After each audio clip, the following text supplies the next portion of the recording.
ISLM model में दो market, एक कम्युनिटी मार्केट और दूसरा मनी मार्केट। IS वक्र मनी कम्युनिटी मार्केट से रिलेटेड है, इसको हम लोगों ने पढ़ा है। LM वक्र का संबंध मनी मार्केट से है और LM वक्र मनी मार्केट में इक्विलिब्रियम की स्थिति को बताता है। इसलिए मनी मार्केट में इक्विलिब्रियम तब होगा जबकि demand for money equal to supply of money स्थिति हो। इसके लिए जरूरी है यदि सप्लाई ऑफ मनी को हम कांस्टेंट मान लें, एमएस इक्वल टू कांस्टेंट, तो डिमांड फॉर मनी की स्थिति क्या है उसको हम जानने के लिए इसकी लिक्विडिटी डिफरेंस सीरीज को हम ध्यान से देखें तो एमडी इक्वल टू होता है L1 प्लस L2। L1 को हम नोटेशन के रूप में चाहें तो M1 भी लिख सकते हैं, L2 को M2 के रूप में या कहीं कहीं MSP भी लिखा हुआ है।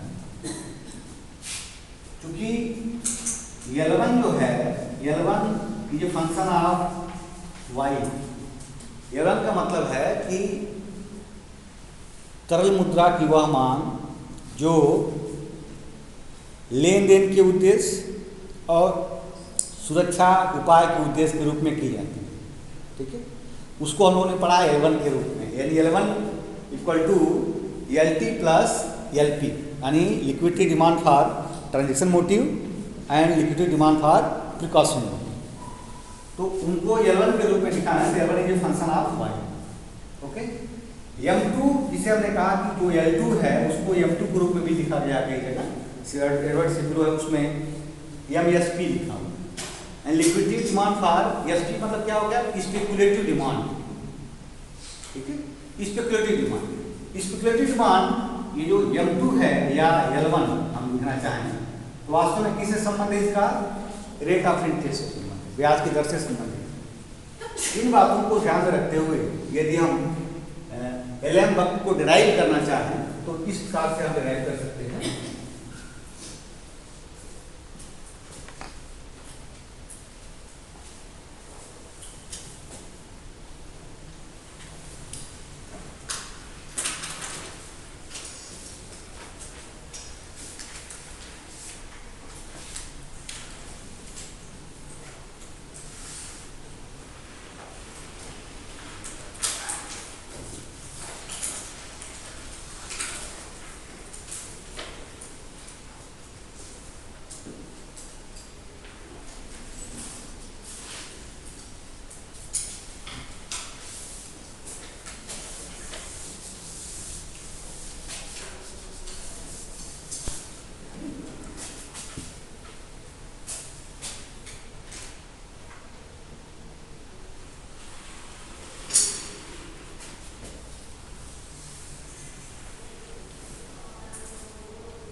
चार डायग्राम एक साथ बनाए जा रहे हैं।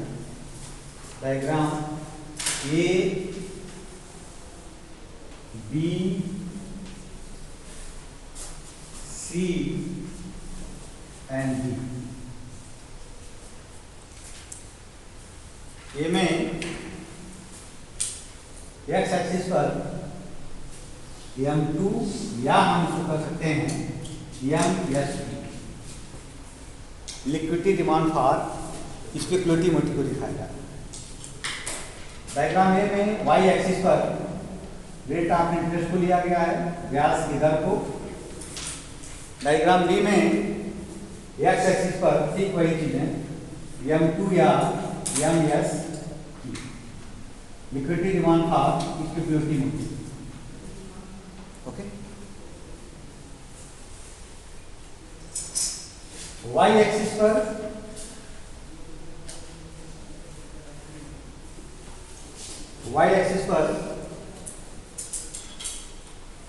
L1 या हम कह रहे हैं इसको M1, यानी demand, equity demand for transaction motive and precautionary motive, जिसका संबंध है R के स्तर से, जैसा कि लिखा गया L1 फंक्शन ऑफ Y। जैसा कि हम जानते हैं कि इक्विटी डिमांड जो कर्व होगा, equity demand for equity motive, वो कैसा होगा, रेट ऑफ इंटरेस्ट जैसे जैसे अधिक होगा तो इक्विटी डिमांड की मांग क्या होगी, कम होगी। जैसे जैसे rate of market of interest कम होता जाएगा वैसे वैसे इक्विटी डिमांड क्या होगी, बढ़ती जाएगी। क्यों? क्योंकि इक्विटी डिमांड के लिए लिक्विडिटी की मांग भावी ब्याज दर पर निर्भर करता है, और स्पेकुलेटर हमेशा सोचता है कि जो रेट ऑफ इंटरेस्ट अभी वर्तमान में चल रहा है उसको देखते हुए भविष्य में ब्याज की दर में परिवर्तन किस दिशा में होगा। यदि हाई रेट ऑफ इंटरेस्ट है तो ऐसी दिशा में, ऐसे समय वो सोचता है कि भविष्य में ब्याज की दर कम होगी, यानी कैपिटल गेन की संभावना अधिक होगी, इसलिए वो बॉन्ड की डिमांड करता है और लिक्विड मनी अपने पास क्या रखता है, कम मात्रा में रखता है। ठीक है, इस तरह से ये जो डिमांड कर्व है, लिक्विड डिमांड कर्व, वो कुछ हमको इस रूप में मिलता है। एक ब्याज की दर पर, यानी न्यूनतम ब्याज की दर पर जो इक्विटी डिमांड कर्व होता है वो एक्स अक्ष के पैरेलल हो जाता है, यानी परफेक्टली इलास्टिक हो जाता है, और ये परफेक्टली इलास्टिक बताती है कि इकॉनमी लिक्विडिटी ट्रैप की स्थिति में आ गई। M2 या हम इसको लिखें MSP, ये फंक्शन ऑफ R, ऐसा लिख सकते हैं। ध्यान दो, हमने कहा अभी कि जो मनी सप्लाई है उसको M से डिनोट भी हम कर सकते हैं। ये क्या है, कांस्टेंट। यह मान लिया 100 है, तो 100 का डिवीजन कहाँ होगा, 100 का डिवीजन कहाँ होगा, किसके बीच में होगा, स्पेकुलेटिव मोटिव के लिए, या वो क्या करेगा, ट्रांजैक्शन मोटिव यानी M1 के रूप में करेगा, इन दोनों में बांटेगा। मान लिया एक पॉइंट हम निकालना चाहते हैं y एक्सिस पर, तो ऐसी स्थिति में y एक्सिस पर पॉइंट मिलता है तो किसके बराबर होगा, MSP की स्थिति क्या होगी, कितना होगा। कोई पॉइंट हम यहां दिखाएं जो मनी सप्लाई के बराबर है, तो पूरा का पूरा मनी सप्लाई किसके बराबर होगा, M1 के बराबर होगा। क्यों? क्योंकि y एक्सिस पर पॉइंट हम ले रहे हैं ना, तो ऐसी दशा में MSP की डिमांड क्या होगी, 0।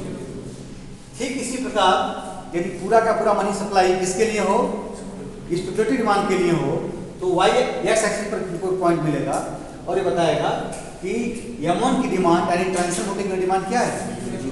2 पॉइंट हमको मिल सकते हैं, 2 पॉइंट को लेना हम, इसलिए वर्जिन से जो डिस्टेंस लेते हैं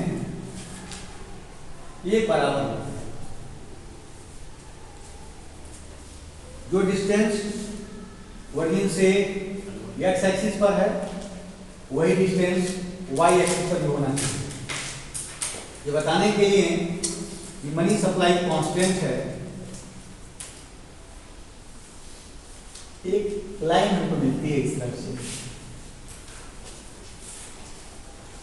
जो ये लाइन क्या बता रही है, ये लाइन बता रही है कि इसके प्रत्येक पॉइंट पर क्या होगा, यानी MD = MS।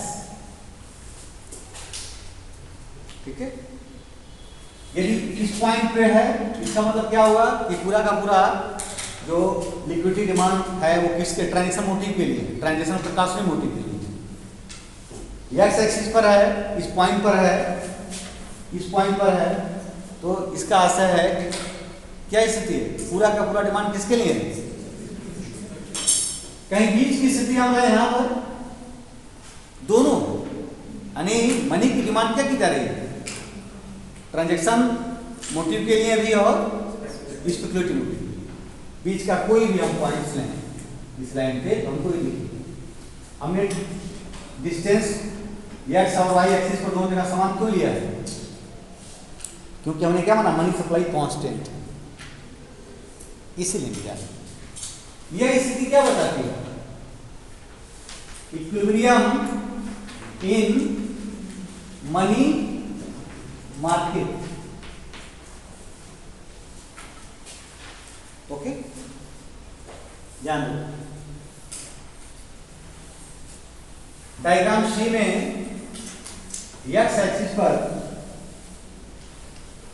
आय का स्तर है। क्या है? आय का स्तर। डी में इसी प्रकार आय का स्तर, और यहां पर लिखा हमने M1, या हम इसको लिख लें L1।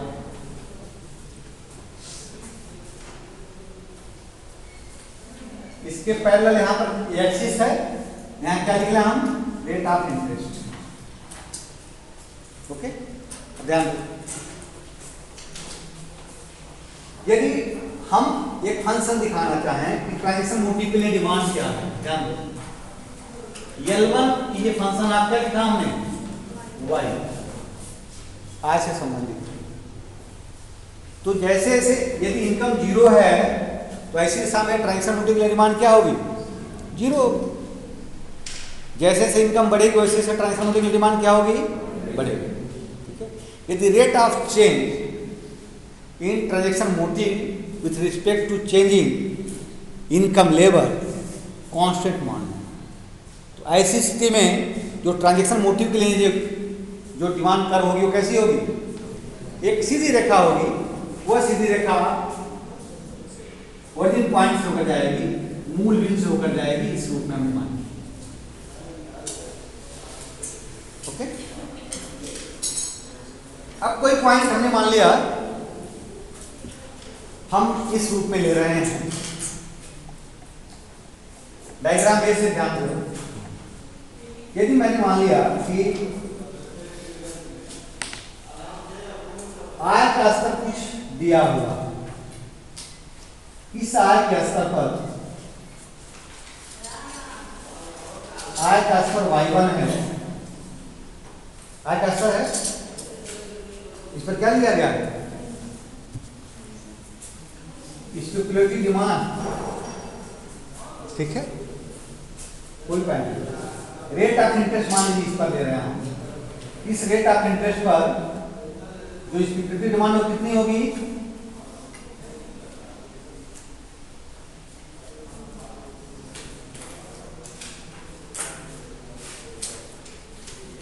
M2 डैश मान लो, तो इसको छोड़ो, बात नहीं। M2 dash. ऐसी दशा में ट्रांजैक्शन मोटिव डिमांड कितनी होगी?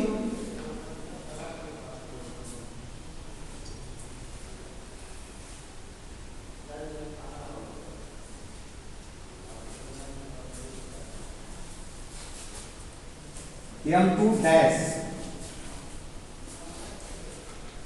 ट्रांजैक्शन मोटिव की डिमांड कितनी होगी? ये लाइन कहां कट कर रही है? यहां कट कर रही है।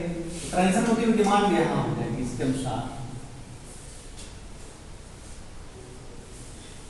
ये पॉइंट हम मान लें M1 डैश, M1 डैश।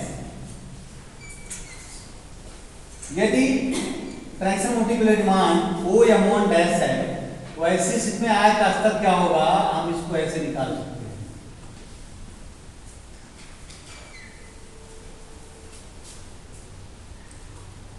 आय का स्तर क्या होगा?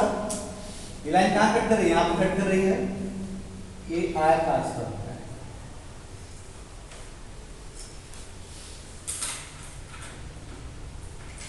हमने मान लिया ये आय का स्तर y डैश,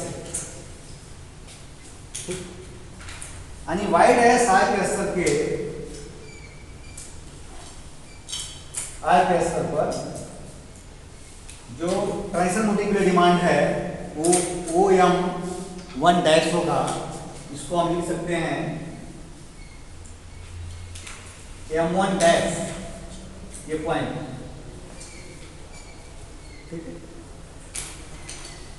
इस स्थिति में जरा हम देखें कि ब्याज की दर क्या थी, शुरू में ब्याज की दर क्या रही, R डैश, यहां से लाइन आप लिख दीजिए,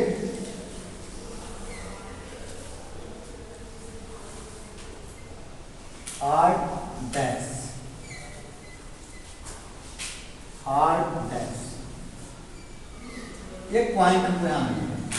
ये पॉइंट कैसा है, यह पॉइंट रेट ऑफ इंटरेस्ट और इनकम का एक ऐसा संयोग है जिस पर मुद्रा बाजार में संतुलन की स्थिति, ओके। यानी ब्याज और आय का एक ऐसा संयोग हमको प्राप्त हुआ जो ये बता रहा है कि मुद्रा बाजार में संतुलन की स्थिति है, यानी मनी की सप्लाई मनी के डिमांड के बराबर है, ठीक। ठीक इसको हम रिपीट करें, यदि मान लो ब्याज की दर घट जाए, हमने घटा दिया ब्याज की दर, R1 से घटकर क्या हो जाए, R0 हो जाए,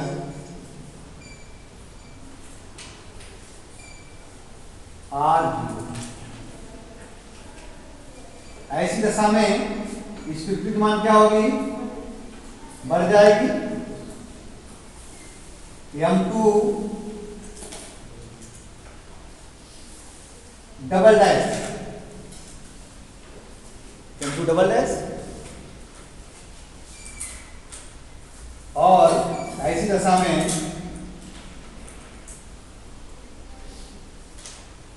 ट्रांजैक्शन मोटिव की डिमांड क्या होगी,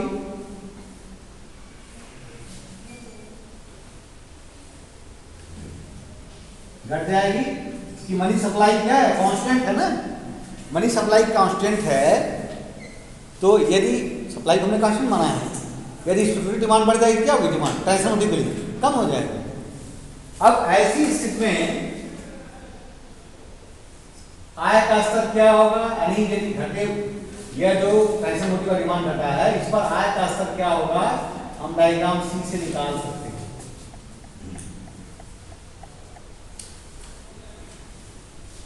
क्या लिया हमने, M1 डबल डैश, आय का स्तर कितना होगा,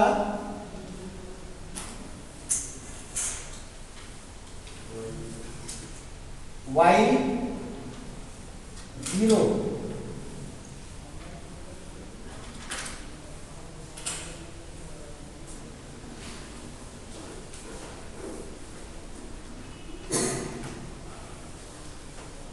Y0,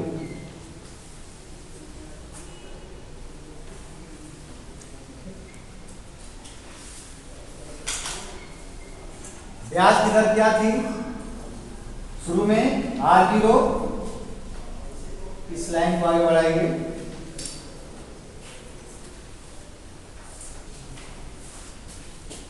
R0, यानी R0 और Y0 का हमको एक कॉम्बिनेशन मिला, वो कॉम्बिनेशन किया, ठीक है। क्या बता रहा है, यानी एक और कमीशन को रेट ऑफ इंटरेस्ट और आय के स्तर का मिला जिस पर मुद्रा बाजार में संतुलन की स्थिति मिली। ठीक इसी प्रक्रिया को हम भी रिपीट करना चाहें तो रेट ऑफ इंटरेस्ट और कम कर दिया,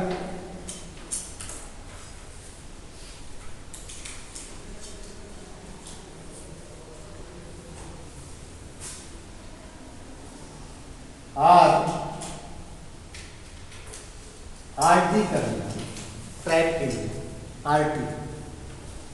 ऐसी स्थिति में आय का स्तर क्या हो गया, M2T,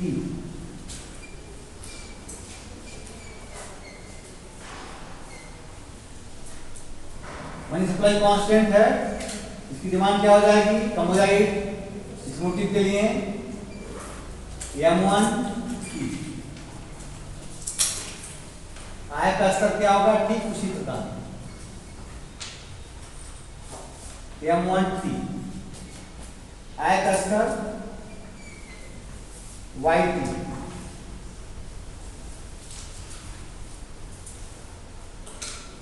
ब्याज की दर क्या थी आरटी थी,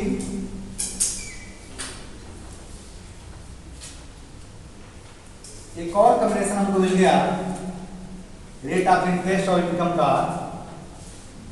जिस पर मनी मार्केट क्या है, संतुलन में। ओके,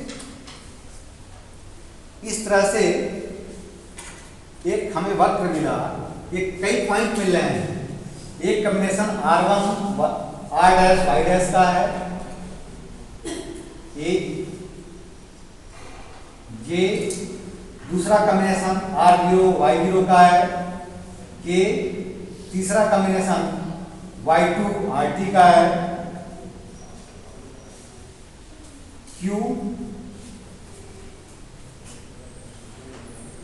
ये जो डिफरेंट कॉम्बिनेशन है, various combination of rate of interest, these combinations shows the situation of money market, that is equilibrium situation. इनको हमने जो जितने भी पॉइंट्स मिले J K Q, इस सकते नंबर ऑफ पॉइंट्स मिल सकते हैं, कई सारे ऐसे संयोग मिल सकते हैं ब्याज की दर और आय के स्तर का, जिन पर मुद्रा बाजार में संतुलन होगा। उन सभी संयोगों के बिंदुओं के बिंदु पथ को हम क्या कहेंगे, LM वक्र।